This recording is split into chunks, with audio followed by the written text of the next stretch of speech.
ko tumenye ko wambikwa.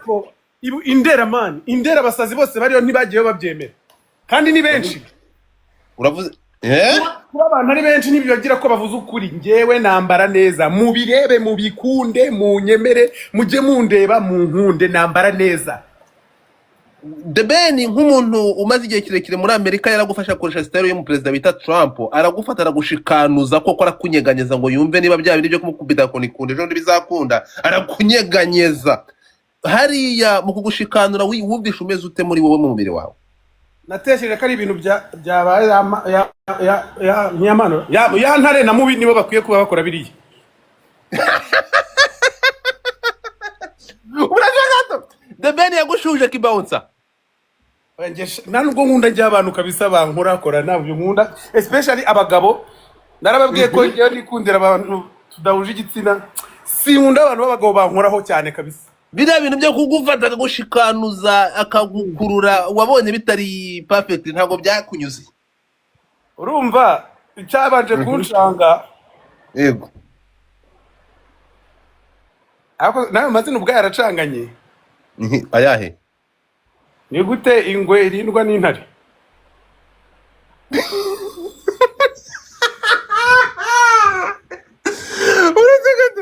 Ni gute mwana bahindagiye? No ndacafite ibibazo biri imbere ndacafite ibibazo biri okabyara. Umva ngo ni gute ingwe irindwa n'intare? Okay, reka turenga aho ngaho tugende. Ejo bundi ngiye kubaza ikibazo kiri ntuza sinzi niba kiri butari buze kukubangamira.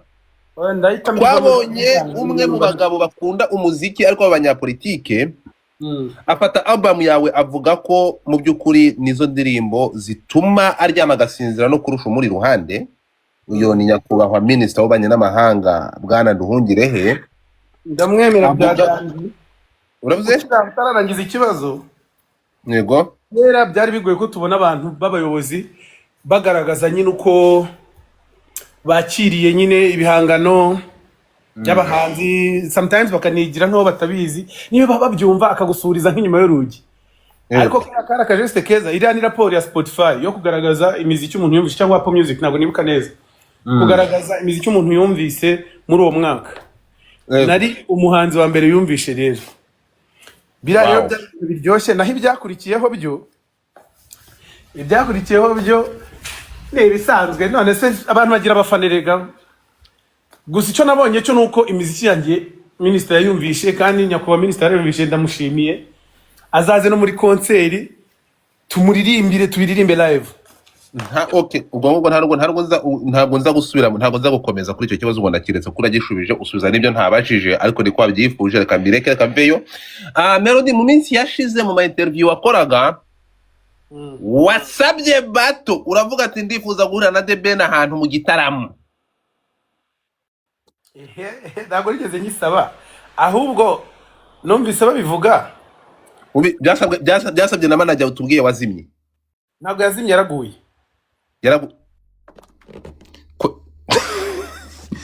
Byavuzwe na manager waguye, kuguvuga nukwitura hasi. Yarambonye takubita ifukamiza imbere, ndavuga ni ulala. Kugwa by accident cyangwa yaguye. Mbazi ikibazo wimbazi by'urubyiruko ntabwo bundi ntabwo nsobanukiye ibintu byo kugwa cyane. Okay, yaguye nkuko Rakinze Imana yaguye imbere ya The Ben akimubona garutse mu Rwanda akikubona, cyangwa yaguye by accident? Yaguye nk'ishuka. Yaguye nkara yapfuye. Jesus. Muyoboke, that goes to you. So ejo bundi ndabona yarababaye kabisa. Yabajwe n'iki? Uri mu zabukuru ukagusha amavi. Ibaza ariko ubundi iyo ukuze ukubwira ko ukuze utangira kwinanura bikaguduka. Wakitsamura ukarekura no hepfo. Utangira kumva ko umuntu yajegeye. Iyo ruri mu myaka nk'iyi imyingo ugomba kwirinda ugatwara neza, harimo na articulation nyine aho amagufwa ahurira. Rero ntago ndi kumuvugiraho. Ubutaha ababishinzwe bagiye bareba ukuntu ahantu twari turi niho hamugushije. Uravuze ngo ntabwo ya ntare yakaba yarinda igisamago, yakaba yarinda Muyoboke. Sorry, manager. Igisamago kikimenya. nkunze ukuntu bitondetse ariko sinjye ubivuze. yego niko ni ukuvuga ngo igisama ngo niba kidashobora kugenda cyonyine kigashaka intare ikirinda n'urushishi rwa gikanga. Igisamagwe barinda koko. Melody kubera iki ko mu bahanzi bose dufite Gapfizi, kuki nta zina wiyise rifite aho rihuriye n'inyamaswa z'inkazi? Nuko ndi inyama, ndi omnivore, ndi umuntu. Yego. Ndi inyama rero ntabwo nakita amatungo. Indirimbo Indabyo zanjye waba wayirebye y'umuhanzi bita The Ben? Ntayo nageze ndeba ko ngiye izanjye ndazifite. Urebizaho ntabwo yigeze ureba indirimbo ya The Ben? Kanjye nta nizo nsaba zirahari ndazifite. Ibivugwa ko ndatekereza ufite mu kanya usobanuriye ko ufite team irimo abantu 50 cyangwa barenga. Ndatekereza ko muri abantu 50 bagitegereje no kureba ibikuvugwaho, hari abashinzwe media bareba ibikuvugwaho kugeza aya masaha. Media yose, Twitter, Instagram, imbuga nkoranyambaga zose ziri ku ndirimbo, ziri ku ndirimbo bivuga ko yakuririmbweho cyangwa bari kuvuga cyane. Uravuga ngo aya masaha mu matwi y'abantu benshi cyane aho bivugwa ko indirimbo yasohotse ari wowe bavugaga. Umva rero mutandukanye, uretse gutandukanyiriza ibintu. Yego. Ntabwo ko nakoze indirimbo nivuga. Yego. Tekereza ko indirimbo nivuga undi nawe agasohora inda mvuga. Ibyo birahagije kugira ngo mubone aho nerekeza nuko bigenda. Niba numvishe neza udahari ntabwo baririmba. Ahubwo ibaze ko niyo nkoza amadrede bambara wig ya dread. Oya ntabwo interview irarangiye. Twitagiki ndapfuye. Twitagiki ejo bundi tariki ya mbere abakunzi bawe bitege iki? Ubundi ni witegereza neza ku cyitwa playlist kuri kwanza mwitege iki? Muzatega amamodoka, batega moto muzitege, mugura inkweto nziza umuntu ashobora kubyiniramo n'izibanduke. Ubundi muze mbereke ikintu cyitwa imiziki. Ibivuga ko aribwo bambere bagiye kugushyiraho akadomo ugatera ibipfukamizo nk'ibyo manager yateye ejo bundi agwa. Abwo babiteye bakaguha ikosora. Oya ntabwo bishoboka. Icya kabiri ngiye nta nubwo mpamya ko nashyira akadomo kuri Ben. Yego. Kubera ko music art ni Imana itanga. Kandi ni umuhanzi mwiza tu aririmba neza, ntabwo ngiye nshobora kurangiza career ye, ntabwo byashoboka. Gusa nanone kubera ko twese twahawe umugisha tugahabwa impano. Nkaba mbona iyanjye narayikoresheje cyane kurushiye. Of course kubera ko wicunge neza reka. Ubirebere no mu album, ubirebere no mu byasohotse, urebe mu bitaramo twakoze, urebe mu nzira zose no bikombe twatwaye. Uzabona urwego rw'imiziki nakoze uko iremeye uko ingana. Nuza muri kiriya gitaramo. Melody ntiwatinye kuvugira imbere mu maso ya The Ben n'isi yose ko ari wowe muhanzi wa mbere? Urega ndi umuntu ariko se uzamenya ryari ko wahawe iby'isi ngo tubiyobore. Ugize ngo iki? Haleluya. Uravuze ngo ibyo bintu wakoresheje amagambo muri conference, twizere ko ejo bundi mu bikorwa uzabishyiraho akadomo bikava mu magambo bikajya mu bikorwa ukagaragaza ko uri umuhanzi wa mbere. Ikiza ikintu nkundira music. Umuntu ukora umuziki n'umufana buriya ntitugira amatwasa. Yego. Abahanzi dutekereza cyane cyane kugucreya, ariko abafana bo batekereza mu kwenjoyinga, kwishimira ibyo tuba twaderivarinze. Yego. Nishimiye ko iki gitaramo kizabera imbere yabo. Yibaba we.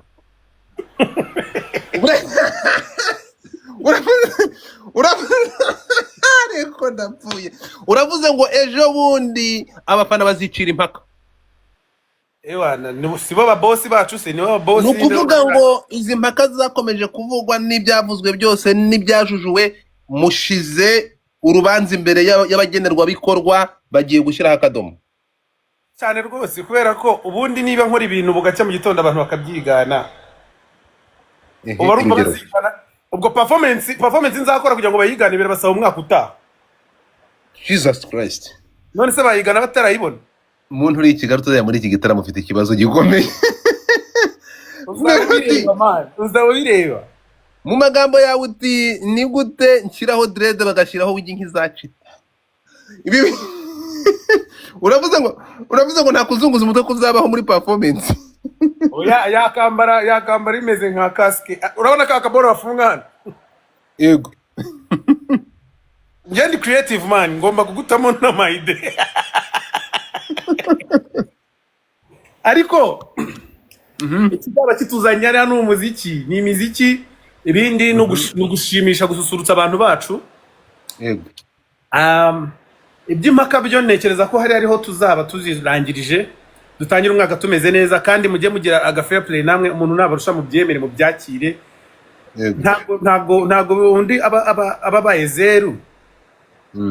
Naho bari aho ngaho bahari, ariko nyine no kuvuga ngo azaba hari, ariko nyiri igihugu cyangwa nyiri u Rwanda uzaba wambaye ikamba. Hari igikombe amarira ikamba, hari ikamba ryanjye ndarigira, indabo zanjye ndazigira, ntacyo nsaba ngewe. Indabo zawe kandi indabo zanjye ntazo nsaba, zirahari, zihari, uzishaka warazitaye, ngewe nataye indabo. Nubango nagomba gukomplaninga indabo zawe gukora zihorana. Nta kintu nsaba, ibintu byose birahari. Icyo nsabwa ni ugushimisha abantu banjye. Bo nta n'icyo mbagomba, nami ntacyo bangomba. Nukuvuga ngo nta ndabo ugomba gusaba nk'iziri gusabwa, wowe indabo zawe urazihorana, urazifite. Ndazifite kabisa, nabo nabaho. Uretse gato babaho. Bivuze ngo mu ndabo ziri gusabwa ushobora no kubahereza kuzaho kufite nyinshi. Ariko babye bazisabye. Kandi barazisabye. Oya ntago ari nge bazisabye. Kandi bavuga ko nawe uri mu bafana cyangwa uri mu bakunzi. Nzaba nagiye gufana hariya. Oya abamwe baza bagiye gusaba indabo, wowe uza wagiye gutanga indabo. Sasa rero reka nikomereza izanjye. Indirimbo yawe ko sebite, indirimbo yawe na Baraka yabigeze mu Melody. Amakuru avuga ko ufite indirimbo na Baraka, umuhanzi w'umuhanga wo muri Kenya. Ntabwo ndibuze ngo dutere kuri iki gitaramo gusa. Indirimbo yawe yego. Indirimbo na Diamond irahari. No Melody, ubu n'ubwa gatatu dukoranye ikiganiro, ntuzongere kutubwira ku ndirimbo ya Diamond, ntuzongere kutubwira ku ndirimbo ya Meddy. Izo ndirimbo ntizibaho. Nubwo muri ba boss banjye. Oya nk'abafana indirimbo yawe banze unyumve. Nubwo muri ba boss banjye mukeneye kumva neza ko mutazi kuririmba, ari njye uririmba, namwe mukumva igenza aba nabitunganyirije, akaba ariko mbibaha. Kuko igihangano ni ikintu kitonderwa kigategurwa kikanasohokera igihe gikwiye. Kuba ingoma ihari irahari kugira ngo itunganywe isokere igihe gikwiriye nabyo. None se uko menya akazi nayisohoye, ari umuntu hari wabintumye. Gutumye waranadutunguye, nubwo twabonye arimo amaganya menshi n'uburakari bwinshi bw'umujinya murandura duzina message ya ko ntari ndakuvuga. Amaganya n'amatarimo. Muri iyi ndirimbo uretse kutubwira ko natwe tugira kuraje tugakora tukitwa ba Munyakazi. Kariya gace ahandi ntibwari uburakari n'umujinya w'umurandura nzuzi kubo muhuje umwuga. Nuko abantu bakurikira babumva neza. Verse 2 iravuga ngo ngezi ninyimo kandi zinkimoji kirazira kumona wapeke. Ngezi ninyijoro kandi sinkimoji kirazira kumbona wapeke. Never compare me n'utunyamaswa duto no kubita ijanja. Who says I am done? Bro, this is my time. Dore nize kata zo kuresha umufana. I'm an icon, sindi loco, sintege kujya down, mpora n'isoko. Small cycle, indi byaha, family first, that's what I die for. Sini homa, nshakiriganya aho hantu mwana wanjye. Muyaga ngiye kujya nandika indirimbo, ngiye kujya nshiraho na lyrics kugira ngo mubyumve neza mutabyitiranye. Hanyuma unambwira umuntu na dedicate indirimbo ni nje. Indirimbo ni wowe. Ndabikunda cyane rero. Sana y'abantu ari benshi ari abafana nabo bakandirimba. Ibyiza n'urukundo kandi kurunyereka ndabiryohewe cyane. Ugire rero umakanya nigendere. Umwaka utaha udufitiye uwuhe muzigo cyangwa dushoje duhishiwe iki mu mwaka utaha? Uyu nguyu urarangiye. Zino ndirimbo zose mwambazaga n'izabandi benshi twagiye dukora. Hari nk'indirimbo mfitanye na Kivumbi King, Mike Kayihura na Bien-Aimé. Iyo ni ingoma imwe. Yego. Ari ama project menshi kandi ngiye kujya nyababwira nimuyanyishyuza nicecekere. Kuko indirimbo ifata umwanya kugira ngo isohoke. nk'iyawe na Diamond cyangwa na Meddy nzi gucura ama project manini ntabwo rero kandi njye na I understand nyine buri ruhande buri nguni yose y'umuhanzi igihe cyose atekereza ko ari bwo yasohora ingoma nibyo bikwiye nyine nibyo byiza. nkurikirwa na diaspora nyinshi cyane Canada, Amerika no muri Scandinavia bati tubarize Bruce Melody nta yindi gahunda dufitiye mu ntangiriro z'umwaka zo kuza kudususurutsa ko tuzaba turi muri Ivere. Mfite gahunda yo kuza ariko turimo gushukaranje uburyo twajya dukora ibitaramo bikazamo abantu benshi turiya dutaramo duto duto ntekereza ko ari igihombo cyane kurusha inyungu ku bategura ibitaramo yewe no ku bahanzi. So ntabwo twakongera kuza ngo dukore utuntu twinshi ariko duto ahubwo twashaka aho imijyi yenda guhurira akabona tuzajya tworganiza ibitaramo abantu bakaza ari benshi. Ubwo icyo cyatwaye umwanya experience nyine maze kugira nuko kuba ibitaramo ari byinshi ariko byitabirwa n'abantu bake cyangwa se bikanategurwa n'abatabisobanukiwe cyane naho ngaho ibintu bibera ibibazo. Iki kibazo kigendana n'ikindi cy'ibyo twasabaga government yuko badufasha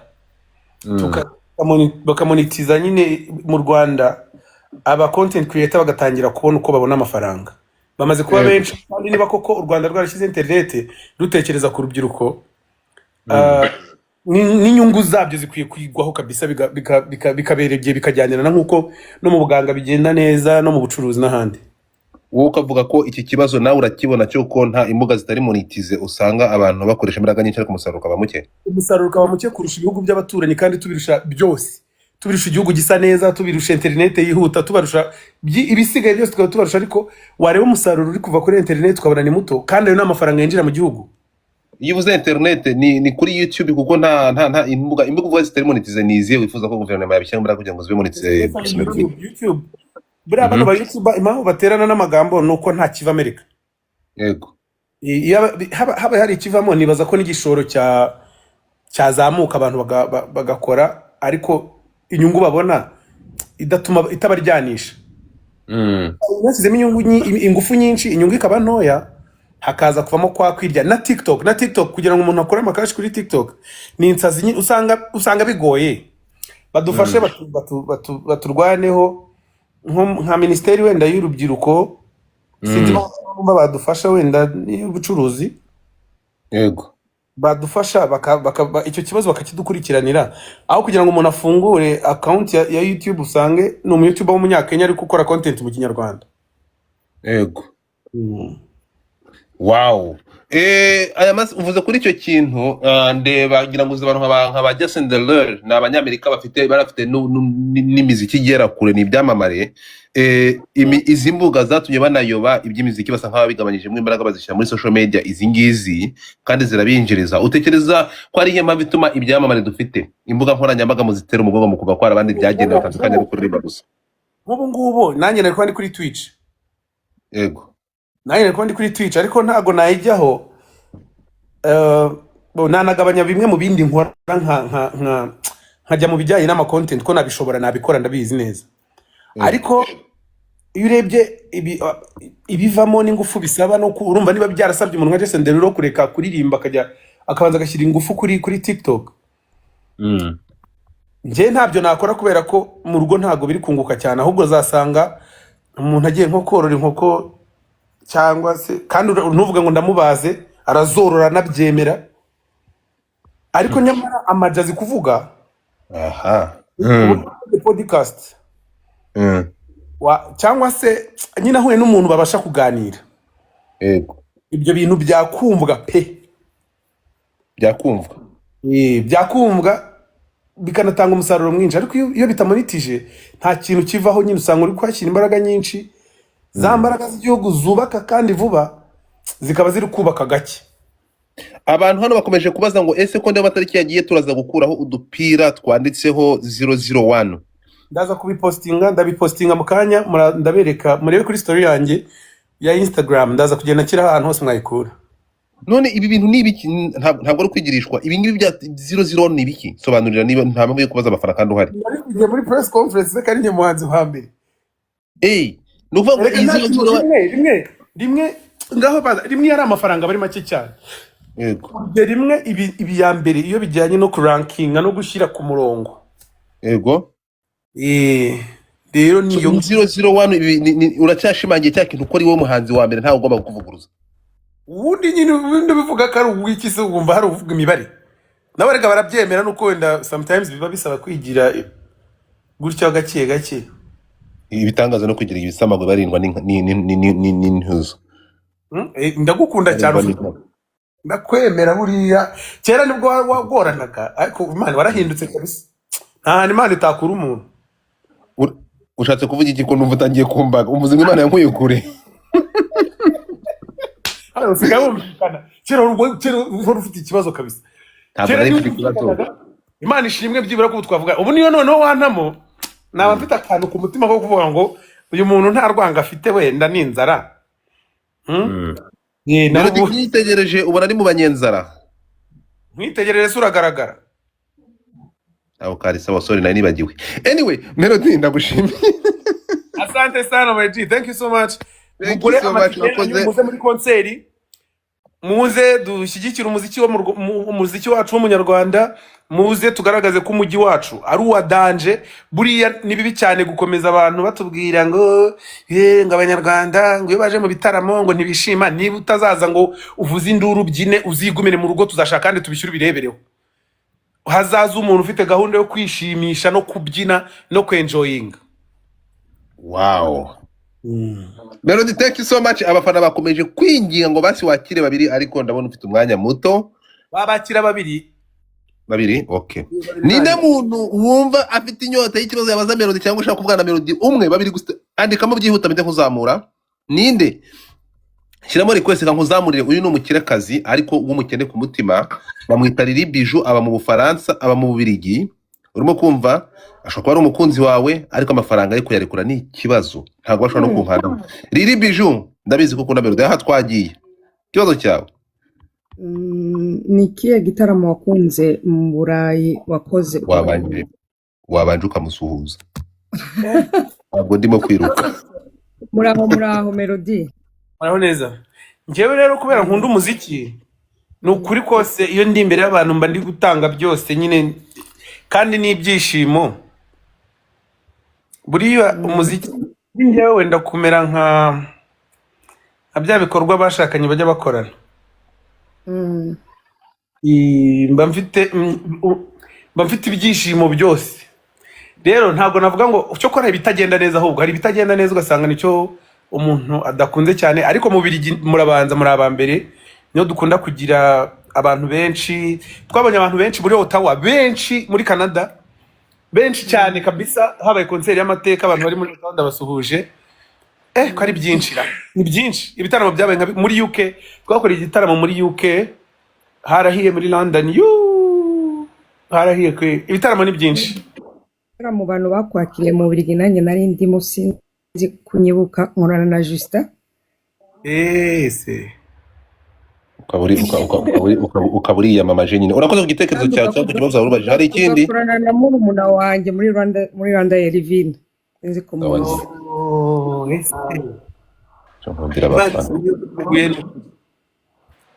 Okay, twihuta. Urakoze cyane Lili Bijou hita ukora kuri Yegoro. Twagiye dufata nibaje abantu bo muri Amerika ni mundebe nabi abantu twahuriye muri Maine. Twagiye twihuta. J Baba hari ikibazo ufite washaka kubaza Munyakazi? Yagiyewe ndashima ko bino bintu bihari, ko bino bintu byabaye. Nahoraga mbyifuza igihe kinini. Twebwe tumaze igihe kinini muri zino industry zo muri East Africa. Twabonye igihe cya Bobby Wine na Bebe Cool muri 2006 harashya kandi binjiza amafaranga. Navuga nta mukire utekereza kino kintu ko yakoresha zino bato kandi zikinjiza amafaranga kurusha uko abantu babitekerezamo amatiku. Mwarakoze gutekereza icyo kintu kandi mukaba mwarabikoze, ndabashimiye. Urakoze cyane. Bamwita Vayo Bombo agiye hepfo y'amani ko agiye yaraje. Bazo byura muhungu ko bari umuriro. Fireman garuka. Fireman ndagusabye garuka. Aramfashe Vayo shiramo request. Aranyicara. Niwe ndabizi. Fireman shiramo request. Imana nyagasani. Oya ntabwo mwari mwaraburanye. Fireman ongera ushiramo request. network, agira network mbi kandi account niwe. Okay, Ana bite? Okay, niyohereze voice note. Arayohereza uko byagenda kose. Ana bite? Ni byiza. Hari ikintu ufite ubaza Melody cyangwa umubaza? Ai. Njye nta kibazo mfite cyo kumubaza, ahubwo ndashaka kubwira abantu bari hano mureke kwijijisha, gahunda ni 001 Munyakazi ku mutima. Number 1. Yaba we Melody mfite abantu 400 bari gushyira muri request bashaka kuvugisha ndagira nte. Ntabwo byakunda so ndavuga ntuza ari hano nguyu nani ari gushyira muri request ihangane icyamamare umwe rukumbi uyu mugabo nawe nakasa mutwe vayo utamuci abantu baretse kumunteja fire nambaza ikibazo kiraba ari umuriro ndabizi neza. Fire wachiza muri request ariko mwanzaniye Amag the Black ubundi amajintaze nagume nagende amajintaze turaganira ndashimira Imana ko nta shitani igeze imufata ngo amajiburi ya nta gasanzwe agira gutyo ukabona hisanamo nta kintu kibaye. Abo ndashimira Imana ko amahoro yahindaga nta so nagira gutama imbona nkubone ariko nyine ariko Amag the Black muri iyi minsi mushobora kuba mutabanye nabi kandi waratwunze ntimwabivuze se sinumvisha mwabitetsemo mureti byarira amagambo genda Melody ntabwo ugira ibanga ibyo bintu ninde wabunze. Narabyumvise oya warakoze kutwunga ariko nago ubundi ntiwakagomye no kutwunga ko nkatwe twarakuranye. Nta n'ikindi kibazo reka kiba gihari ni ukuburana gusa. Oya ntabwo nagize wenda ikintu ntabwo nigeze mbunga nuko wenda navuga ko nayo habayeho umuhati wo kugira ngo ube disponible nawe aba disponible. Erega uri Amag famille man. Uziko abantu b'imfura mwembi. Mama Amag mama wacu twese ajya agira gutya karamamagara kamaze ati go wabuze bimeze bito cyane we niki. Urumva na rimwe ndanasimbuka nkambo na Black Big Grand Frère Amag nawe turapanga tujya tuvugana. Yego. Ahubwo Amag wunamo nkahita nkwepa nkabani zero wewe ndagiye. Yamaye nkari baba we bari kuguha ibintu biremereye mu mushiriremo intare Melody mu ndabizi ko mu mukunda mu intare ibi niki. Erega TikTok intare yo narinyizi intare wigeze kuyindabura urambwira ngo na amafaranga. Ngo gukunda kubi. Naje kuri TikTok yo nuribonye ibe. Ko Janvier shiramo request ndabizi n'ubwa n'ubushize warabikoze. Janvier shiramo request uzamuke. Janvier shiramo request uzamuke.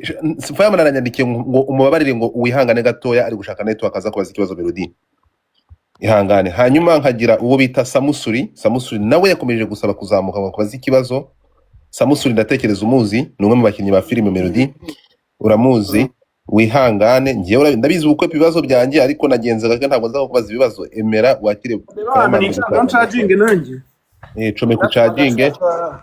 Janvier nshyiramo request nkuzamure ariko mwereke ibitangaza mwereke Melody ibitangaza hano natanga dutegereje uyu umuhanzi mugenzi we kugira ngo aze amasyo byibanga. Ahanga niwe kuri Munyakazi ni hano nsigaye mbikorera urumva nasubiye muri production. Wow ubu ngubu ntabwo iyo uvuze ngo asubiye muri production ntabwo ugikorana na 155. Turakorana ariko nyine sinavuga ko ndi umu professional muri production. Yego ariko imishinga muri nge witangirira nyine most of the time. Okay. Aha Samusuri wari uzamutse ari ikintu wifuza kubaza Melody? Ndashaka kumubaza niba anyibuka. Samu Yo. Gasani amakuru Naba nkubeshye pe nanjye ubwanjye naribuze. ngo wararorongotanye sha. Umva mbese. Akubwira ngo kurorongotana ni ibiki sha? Irongotani. Niko ye. Yego ye. Reka mbigusabira ahangaha uzashakira agatike ntahe twabanye neza musaza. Ndakemeye Imana yo mwijuru imane ndakemeye niba ushaka guteza ukambesha. Ntabwo nkubeshyamo ngo dufadara bizi ko ntajya mbeshya hirya no hino. Ntabwo abeshya uyu ni umugabo wagerageje kwitwara neza Melody nyuma y'ibibazo byamugwiriye. Samusure nanjye nzaguha $200. urakoze cyane rwose. Sasa Samusu aratashe kabisa, bareke tubishimire. Oya ndatashe kabisa kandi mubigenza neza no kwa mbere ndi kwarangira. Ndaza kuvugisha, ufite nimero yanjye? Ndayifite. Crash uza kumvugisha. Sawa urakoze cyane. Ndeka shimire baba, urakoze cyane Samusu. Nugera mugize neza ushatse wamanura ntari. Ndakwemera Samusu. Yego garande.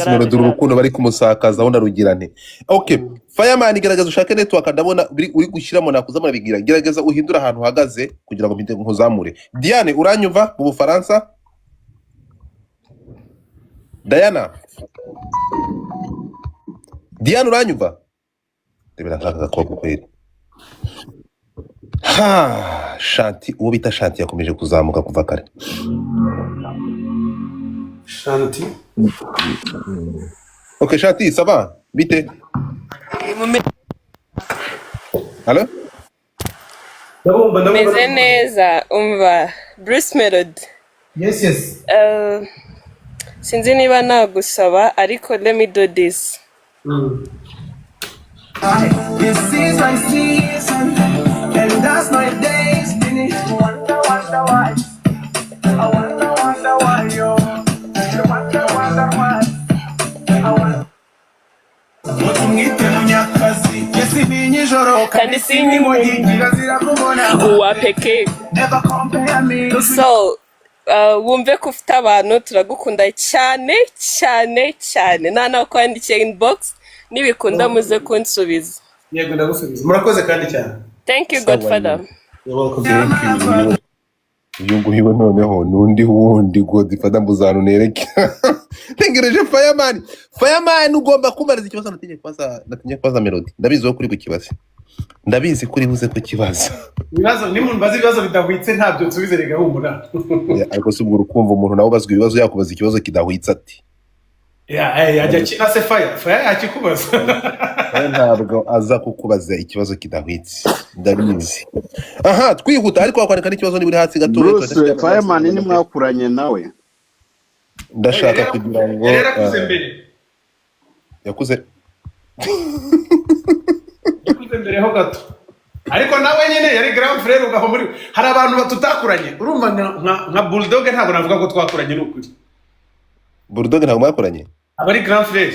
Nta bantu bangubitaga ikizo ku matama gutyo bambwira ngo caha tugende. Ukavuga ko mutakuranye? Hano nkagira umupromoter, mfite umupromoter bari bahuriye. Okay. Hano mfite umupromoter uri muri Canada bamwita PCK. Nubwo ashoboye ariko kandi akaba nashobotse gake katari kenshi cyane ariko arashobotse. PCK vipi mambo? Baretse gato. If ndashaka kubereka. So urabona hano? Wow. Uri kureba? Yego. Dore ibintu bumbazi byari byo. Nabwabanyije volume kugira ngo mutabyumva no kugira ngo mbereke ko project ya Diamond yarangiye. Wow. Ubwo rero ibintu ongerutwerekeho gato. Ndagusabye nta majwi arimo ongera utwerekeho gato. Tubabarire. Dore hano.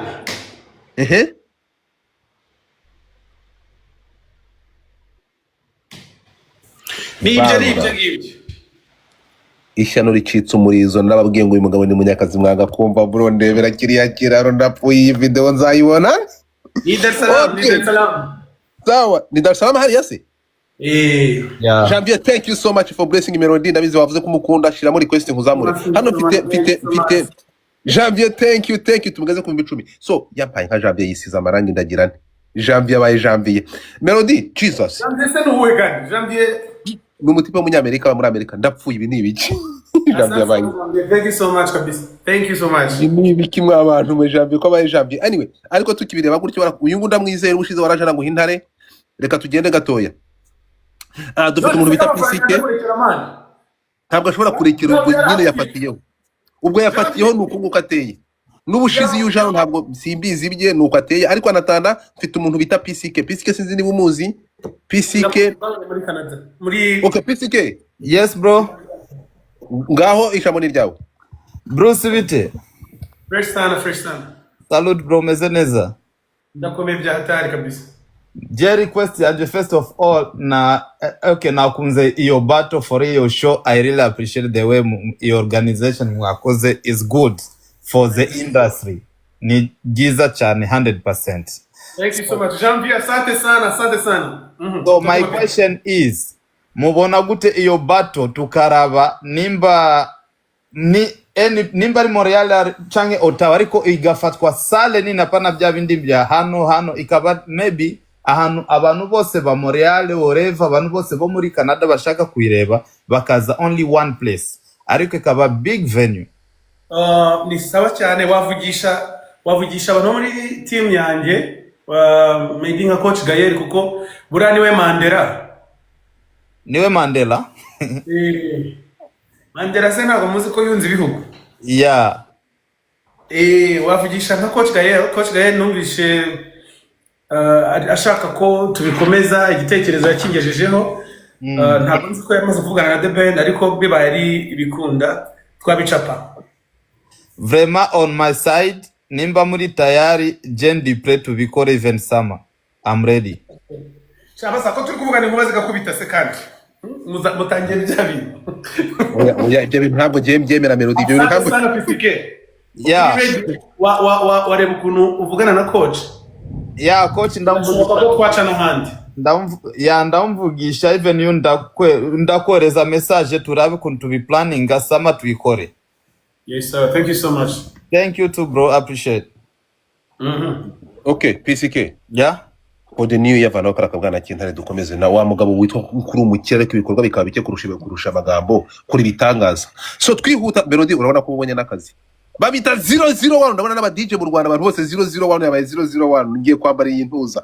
Melody abantu bakomeje kugushimira ihangane ndabona ama t-shirt. Ngo ari abonye ntuza niba ari umuntu ufite ikindi kibazo cyanyuma abaza Melody we Emekingi ufite ikintu ubaza hanyuma ndabona Fireman ambwiye ko ari guhindura telefone hanyuma agahitaza. Melody nuzite ni first time ngewe ndi umufana wawe nkaba n'umukunzi cyarimwe. Murakoze byatse.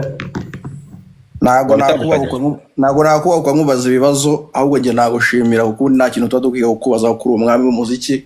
Thank you. Ngewe ndi umuhinzi nkaba n'umworozi cyarimwe. Kandi umuco wa Kinyarwanda iyo ukunda umuntu ubundi hari biranga umuco w'u Rwanda. Ndagira ngo ngusaba unyemereye nzashorera inyana yanjye niba nzayizana kuri BK Arena. Thank you so much. Wow. Ariko inyana yanjye n'ikimenyetso cy'urukundo nkayikuzanira rwose ntabwo nzi uburyo nzayikugezaho ariko njye bagitaye making. Thank you so much. Wanyandikira nko muri DM. Ndabahuza ndaguha nimero. Melody. Yes. Wagiye kuri televiziyo zo muri Amerika, wagiye muri televiziyo za Kenya, isi yose umaze kuyitambagiza ibirenge byawe, mbwira ahantu wagize ikiganiro ukagabirwa. Maze kugabirwa n'abantu benshi badatabuje bamaze kuba benshi ahubwo naha tuhongereyemo muho byabereye kandi arakoze cyane mu ruhame. Murakoze cyane kabisa. Thank you King. Thank you. King. Thank you so much. Namaranga mutima y'abafana. Nizere ko inki zataha. Atari bya bintu by'amaranga mutima y'abagabo King. All right, so reka nzamure Fireman ariko abantu hano ni benshi koko. So anyway, ngayo nguko Fireman ndakomeza nashaka kubaza Bruce Melody akabazo kanyuma ngiye nkamanuka. Yeke mubaza kanyuma nkumanure yego. Bruce, giye hari indirimbo yawe nkunda cyane. Izindi zose ndashaka ni how arwo rugitangira bataraba kuri A list cyo gihe. Indirimbo bita turaberanye. Wayihimbye ufite inspiration hari indirimbo nk'eshatu zari zimeze muri ya stage nigeze ariko nigeze kumva uvuga ngo turaberanye ntundize na completely. Yego nigeze kukumva uvuga ngo urumva ndagukurikirana cyane nge ntago nkunda nkurikirana muziki yo muri Caribbean ariko especially wenda gukurikirana cyane cause nkubonamo nari ngufitemo ibitekerezo byo kuvuga ngo this is our future nuza muririmbyi nuzatugeza handi hantu to the next level. Nigeze kumvuga ko washakaga kwinjira muri style ya Christopher. Nizo ndirimbo washakaga kwinjira muri iyo style ya Zuke Kizomba bimeze bite iriya ndirimbo especially wayihimbye inspiration yari ibiki ko ndayikunda cyane izo ndirimbo eshatu nyine uvuze izo ngeso eshatu zijya kumera kimwe. Thank you. Njyewe rero nubwo abantu baba babona ndi umurara nubwo mbona ndi umugangster ariko ndi lover boy ngira urukundo nyarukundo nyine niyo mpamvu ntajya mbasha no kubeshya nyine iyo ndi kubwira ibintu mubona mbeshya bavuga ibintu bindi so icyo gihe nari ndi muri situation nziza nyine hari agakundo kagera ahantu karyoshye ukakaririmbaho ariko sindi burengaho kuko muraza kumbaza ngo naririmbye ndakwanga ndi muri iyi situation ubwo nyine amarangamutima yari ari gutwara umuntu wayo. Ikindi nkunda cyane Kizomba ziriya style nyine zimeze kuriya ndazikunda cyane ariko hari igihe cyageze ukabona ko ku isoko nyine atari abantu bari gushaka niyo mpamvu haje kubaho gushiftingaho gato kandi nanone ntibyatuma ntazisubiramo ntongera ngo nzikore hano mfite indirimbo muzambabare muyitegereze mfite indirimbo yitwa Oreo ni nka biscuit ubwo ndi kukumva neza wowe uri umwe mu bantu bayikunda kurusha abandi kandi thank you so much for asking. Okay, I appreciate brother Samusure Godfa. oui Umeze nimero za Samusure muri DM please. sawa okay ndayiguha DJ Didimani. Yes Godfather. Nabonye uri timu 001 Gwahedi twihuta hanyuma noneho urabona ntuzaje hanyuma ngire Ngiye kuba timu 001 se urumva byabura gute iyi mihanda ukuntu yari imeze kera ujya byo ni Didimani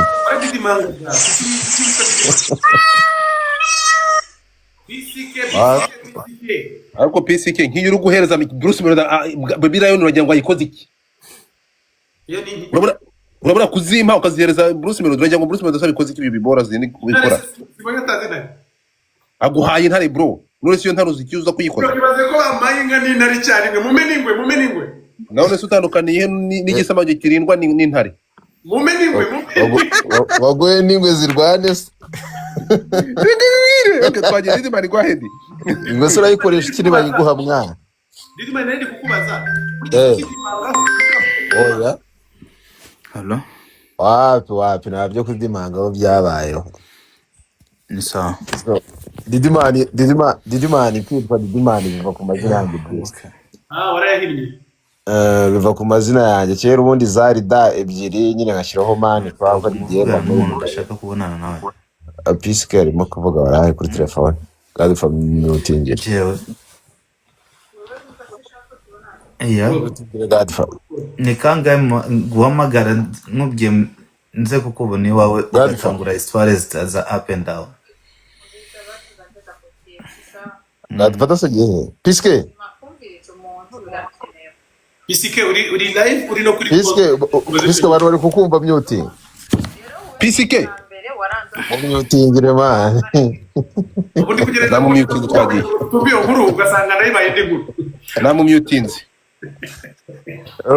urumva mwana Brice rero niho byavuye ariko nyuma nyine naje kubidevelopa nshaka uburyo nakandikamo izina nyine birambuye nza kubikora gutyo nuko Didimani byaje ariko nakuze mpfana Riderman ryise niga mu wa kane numvaga nyine nshaka akantu kazaho mani iyo uvuze ngo wakuze ufana Riderman uzi ko uri gutwumvisha ko akuze kandi nawe akiri muto oya none se kubanye nanjye muzabimborera ejo Riderman turamukunda gusa ntabwo twakuze kubanduta ngo ndinze nsaza nyifana ariko Brice abantu bose ntago basaza man uko byagenda kose iyo wubatse ikintu hari ibikorwa byawe bituma udasaza niyo umuntu akubwira ngo ejo muri za masamba kiragahungu niyo umuntu akwibutsa indirimbo yawe ya kera wahereyeho akakubwira ati iriya ndirimbo narayikundaga ubu ni ukuvuga iyo yumvise asubira muri ibyo bihe ntabwo wasaza nyirayo sinanga gukura ariko ndabitinya mani reka ntabwo tuzagaruka nituvamo kandi mbabona akazi gakiri kenshi akazi ko karacyahari kabisa okay Kevin Kada niba uri kunyumva Kevin Kada yamunze mbere ngaye nguko rero nuko byaje ariko Brice njye nari akantu gato nashaka kubaza hari indirimbo yawe na Diamond indirimbo ikomeje kuvugisha benshi, urumva haba wayicishijeho amaso, haba wayumviseho gatoya, urumva iyo ndirimbo umufana wawe Team 001 uri hano hanze, indirimbo turayitangirana umwaka muri make hari ikintu kirimo kiraturya, urumva reka mbabwire ariko umuntu ntabwo aba dushubije inyuma niba uje none ibintu ko aramaze kubisobanura by'ira ndirimbo. hari akantu buriya mba natambitsemo. natambitsemo namwumvise. Indirimbo mushobora kwitangirana umwaka. buriya mba natambitsemo. natambitsemo namwumvise. Namumanuye mukomeze. ubwo aho nabyumvishe niba dushobora byashoboka. Birashoboka cyane. nagusubize namumanuye wari ufite mayiko. Bishobora indirimbo mushobora kwitangirana umwaka kabisa nta gihindutse. Sawa ubwo abafana ba 001 kabisa, Team 001 tuzaba duhari, ubwo umwaka tuzawutangirana ari rimwe. Asante sana man. ubundi hahire rimwe kabisa. Thank you. Godfather warumbaje ngo Kevin Kadendamuzi. Okay, Kevin Kaduramuzi. Nawe ndabona akandagiye ahangaha reka manza gutere yamba gutere peace. Kade shyiramo request hanyuma Kevin Kade urimo muri kubona ko nkuzamura ntuzamuke. Kevin Kade ongera ushyiremo request again. Sinzi uhise usimuka kumaza network mbi. Vuba araje vuba yagiye uzi ko yuriye moto kugira ngo ashake network. Kevin Kade washyizemo request again. Melody abantu bagufite inyota ari benshi basi. Kevin Kade ongera ushyiremo request, sindi kukubona, ntabwo ndi kukubona kandi nari nkubonye.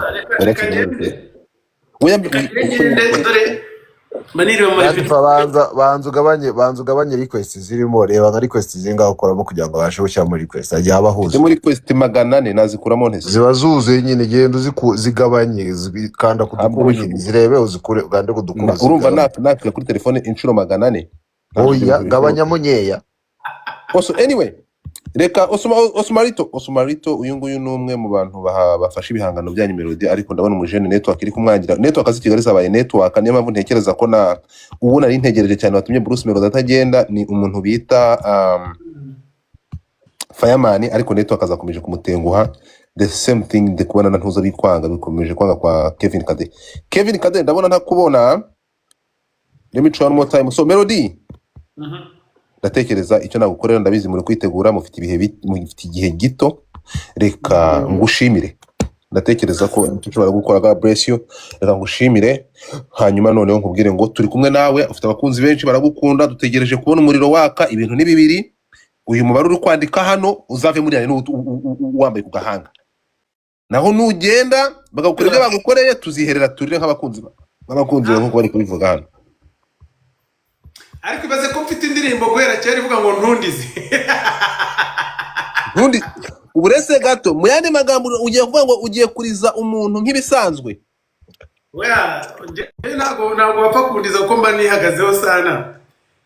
Kandi cyakujya mu marira n'amarangamutima y'undi mwana yariraga kera akiri umuhungu, ubu yabaye umugabo. Bishobora kuba bitazongera buriya. Wow. Melody turagushimiye, reka ngushimire nkubwire ngo God bless you kandi happy new year. Ntekereza ko ibintu bizagenda fresh.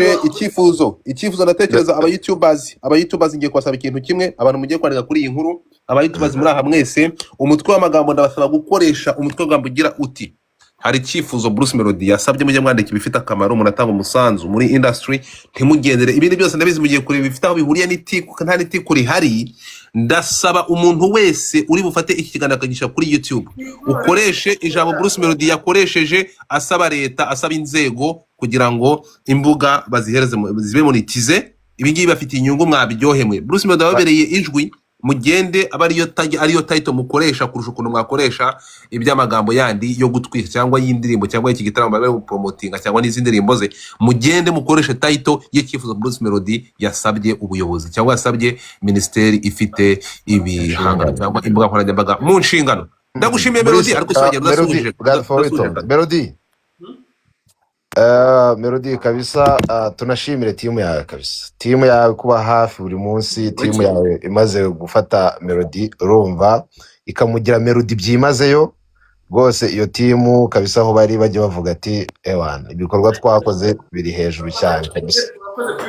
aho ngaho baye umukanda nzugi wa 155 wa kirobezo we. Oya ariko gato twagiye dushima koko. Urakoze turashimira ntabwo twaje gupromote twumvikane. Urakoze Didimani, wakoze ku gitekerezo cyawe. See you, thank you, God bless you. Urakoze cyane gukanda uyu muryango kutari kunyingurira walahi. Nagufunguriye ngwino Melody mbere yo kugenda. Bashyira kuri video bate?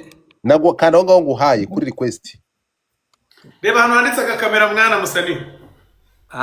Okay. Ibi ngibi erega kuba umuhanzi ni ikintu kimwe no kumenya ibintu byinshi. Shwari bro. Shwari. Indaya ukiri gute?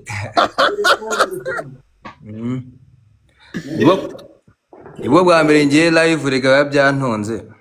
Ijugwamo birakora ni wabara abantu bawe. Nanjye ntago mbikora kenshi simbisobanukiwe simbishoboye. Ariko birakora ntago ari bibi. None se ni iki gipyagarasa? Igitaramo cyo kwitariki ya mbere. Iki gipyagara. Ya tariki igomba kuba nicara hejuru nanjye rwose ndi hejuru cyane. Ahubwo na Kevin kadafite show. Sibyo? I have my own concert for the first time. Ku itariki 31 tuzava iwanjye tujya iwawe tu. Kabisa. Ubwo muri afite show nawe. Kade. Abasabwo tuvuge ko wirengagije utabizi. Afite ni ndakumena rugo. Imbere y'aba Bruce. Ugize ngo iki? Ya Kade nabo ni Satisfast. Nabonye. Okay, Satisfast. Okay, Kadongo mbere ko noneho ugira icyo ubwira Bruce Melody no kujya kumushyigikira, twagiye tubwire kuri show ya Satisfast. Je rero mfite concert yanjye ya mbere mu mateka bwa mbere nishinguye ndihanyagura ndayikora. Nubwo byabayeho bimeze nk'ibitunguye abafana banjye, ariko nagomba gusoza umwaka nyine mu mihigo nari mfite ko ari gukora igitaramo cyanjye cya mbere ku nshuro ya mbere. Kikaba kizabera hari ahabereye ECI KCC roundabout hari abarasira umwaka. So mu busanzwe n'ubundi abahuzuye abapepure turi kurasa umwaka, ariko kuri ino nshuro nagize igitekerezo cyo kubona hashyira nyine concert nyine yo kwinjoyinga umwaka mushyashya. Nzaba mfite abahanzi benshi, mfitemo Alikiba, mfitemo Riderman, Bulldog, abahanzi ba Danje gusa ndatumira abantu banjye bose rero kuzahaza. Wazaba hahime. Yeah, you already know. Ndagukubita aka invitation ahubwo igisaza. Nyome nzaza kabisa gushyikira kandi courage uri mu mirimo neza. Oya se kandi uzaba ndapfuye. Nukuvuga ngo urahabaye Melody. N'umuhungu wacu rega ni Kade. Ndi bucura. Melody uyu mujene wamwakiye gute cyangwa mwamwakiriye mute ku bantu batabonye icyo gitaramo ngiki gitaramo ari kibaso muri Tanzania? Kade ngo bisobanuye Kadete ariko sinzi nawe rero yishyizemo Kadenesi. Ariko okay, niba ndi kureba neza iki gitaramo aba bahanzi bazaba bari muri icyo gitaramo Melody ko muhiye. Ntabwo twashya dufite abakunzi benshi b'umuziki w'Imana. Tuzava hariya kureba neza hano. Ndabonamo Rutijo Were, nkabonamo Bwiza, nkabonamo Riderman. Nanjye ngomba kucyatendinga. None se ubu uratekereza ko kucyatendinga bizatuma nta performinga neza kuri kumunsi kurikiyeho? Abakunzi benshi sana muzaze dushyigikire Kade, nimutubyuke tunakomereze ku ya mbere muri arena. Nta munaniro mwinshi urimo ni show muri show. Okay. Kade iki gitaramo abashaka amatike yagurirwa ko iminsi yagiye. Ndabona uyu munsi bagurire ya Bruce Melody nyine nanjye yanjye ku ruhande bihari. Ugize guki? No, tubwire.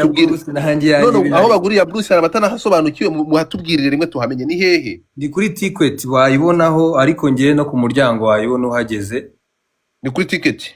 Namene kuri by the way n'agakode karahari bashobora kuyiguraho. So ibintu bya mani mu Rwanda dufite miliyoni zigera kuri miliyoni hafi 13.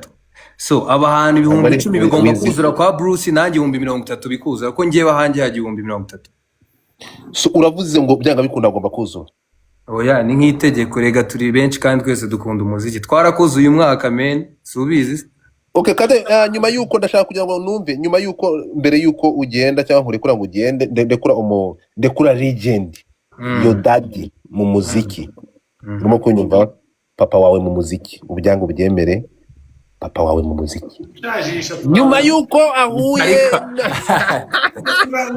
oya nago tungana igisaza ndaragufanaga ubwo se twangana gute uzacike ku muco wo kumvana kade uzakomereza oya nago nabicikaho uwo muco se nawucikaho nkajya hehe igisaza baze mu gitaramo cya kade Godfather winshajisha okay nubwo tutangana mu rutare ko narone navuze mu muziki navuze mu bikorwa we gusaza ndabitinyerega buriya ngiye kumundeba uko ninya gusaza kubi yego so Melody mbere ko nkubaza ikibazo kuri Kevin Kade waje akaza ameze nk'icyorezo cya kirabiranye yamaze intoki zo mu rwerere akaza ahitana ibyo asanze abantu akabaniga n'inkarabo yaje asanga nabo yazanye nabo bose akabazirikira ahantu akahabasiga ndashaka kugira ngo umfashe umbwire wakiriye uyu mujene gute mu bajene benshi wakiriye Kevin Kade wamwakiriye gute mu muziki buri umuntu akora cyane yego iyo umuntu akora cyane biragoye kumuzitira